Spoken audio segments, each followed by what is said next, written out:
Hey everybody, and welcome back to more Silent Hill 2. Taking a look at James's Hottie Mary, and I'm going to go ahead and equip the gun here. Since I found 10 extra bullets that I did not find in my original playthrough, I figured, why not use them here? So we are headed for an area where I think what you're supposed to do is lure all these dudes to one side of this place, run in, pick up your item, and then run out. This time around, I'm going to use a different tactic. And here's something I discovered. This game has a quick save option. I think I talked about it briefly last video. I will be cutting those in the future, but I wanted to show it once. That will be very handy for me in one particular section that's going to be annoying. So hop down, shoot these things. It's surprising they take so many bullets to kill, because they only take 2 hits with the wooden plank.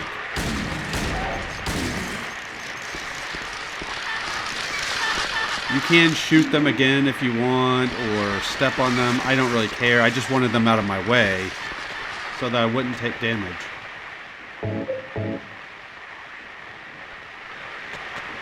But we got everything we need. Now it's time to leave. I think that made that section go a lot smoother. Although it is doable without engaging them in combat. So now that we got that out of the way, we can go into another part of the complex. There I was just checking to make sure I had reloaded my gun. But we won't be needing that for a while. Next video probably. So I made the decision to play this on easy because of one kind of annoying part, but I didn't realize there was a quick save option. Otherwise I probably would have played this on normal. It's still nice to have. It is still going to save me some annoyances. Ugh. Something sounds unpleasant. Almost sounds like me after a night of drinking too much. Come over here, grab bullets. Sometimes this camera can get a bit wonky, which is the trouble I just had there. Let's see what's making all that racket.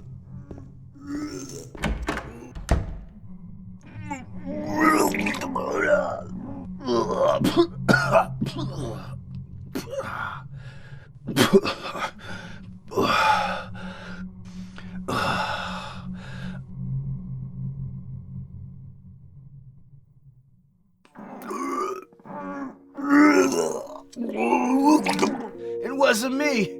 I didn't do it. Do what? I didn't do anything. I swear. He was like this when I got here. My name's James. James Sunderland. Eddie. Eddie. Who's that dead guy in the kitchen? I didn't do it. I swear I didn't kill anybody. You're not friends with that red pyramid thing, are you? Red pyramid thing? I don't know what you're talking about. Honest. But I did see some weird looking monsters. They scared the hell out of me, so I ran in here. Well, I guess this place isn't too safe either. What happened here anyway? I told you, I don't know. I'm not even from this town. I just...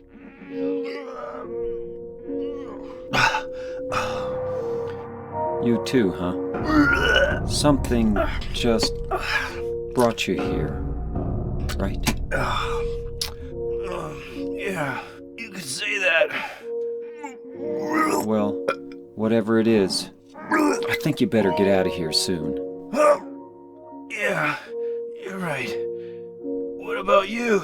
I'll leave as soon as I'm done here. Eddie, be careful.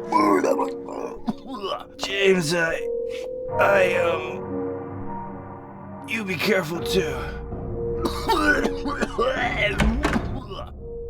A lot of things to say there. One, I love how James says, "I'll leave when I'm finished." And if you're wondering what body he was talking about, it's this right there. I should have checked this before going into that room.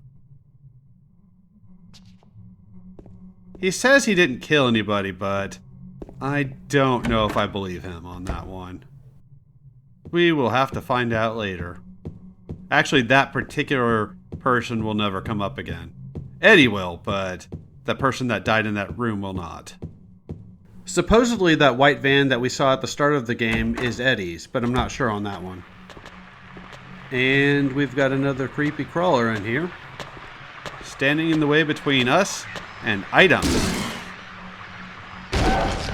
And I will not stand for that. I want my items. In this case, bullets. The better to kill enemies with. I am planning on using the guns a little more in this playthrough than I usually do when I play this game. But we'll see how that goes. Another thing.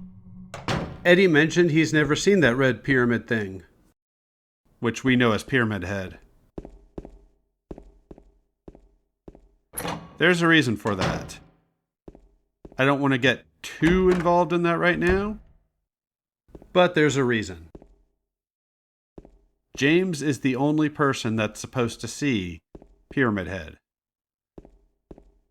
Trying to save my game there, now we can proceed on. Well, James and one other person we will meet probably next video, or the one after. But there's a special reason that person can see it. I got startled hearing the sounds in this area on my original playthrough. I was looking back at my old videos.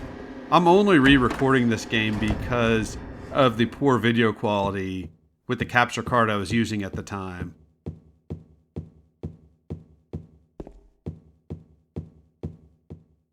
But I was looking back at some of those old videos and I had a couple pretty good reactions to things in this area. Oh yes, kids, back in the early days of my channel, I did live commentary.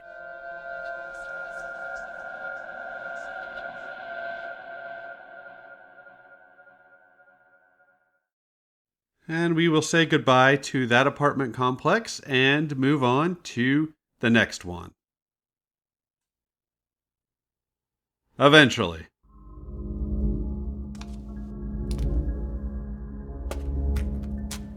It's kind of funny how dainty James is.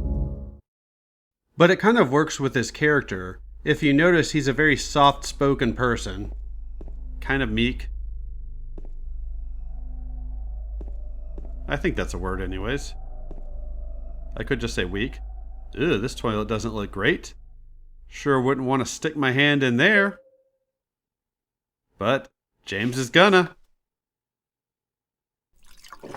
Oh, this is disgusting.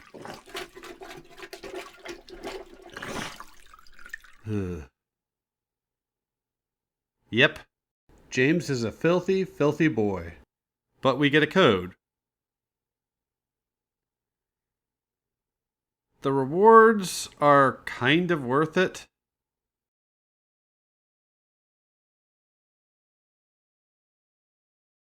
For this early in the game, I would say that what we get for going into the safe is definitely worth it. But I would really not want to do that.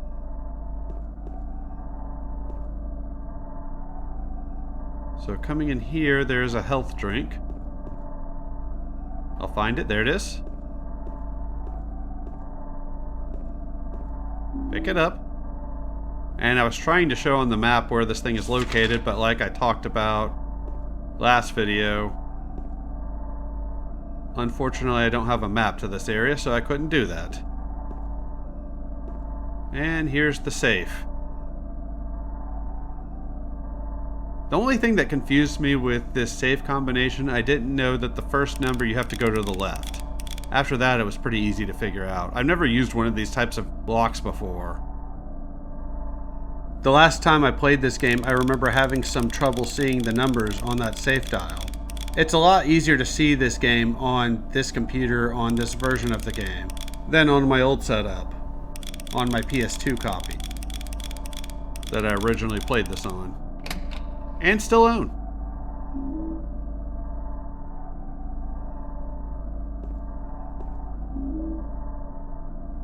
But we get 40 handgun bullets. So in this type of survival situation, yes, definitely worth it because you don't know how much you're going to need bullets, so if you can pick up any, definitely a good thing to do. But God, you would think he would at least use his board with a nail in it or something.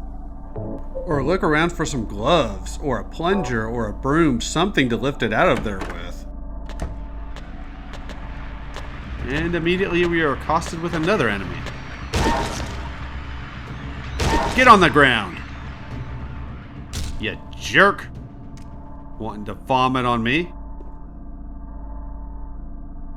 That is their attack, is to vomit on you, which is pretty interesting and significant. James mentioned early in the game that his wife died of some disease, so you can tell sickness is a thing in this game. And you can pretty well assume that those monsters vomiting on you as their attack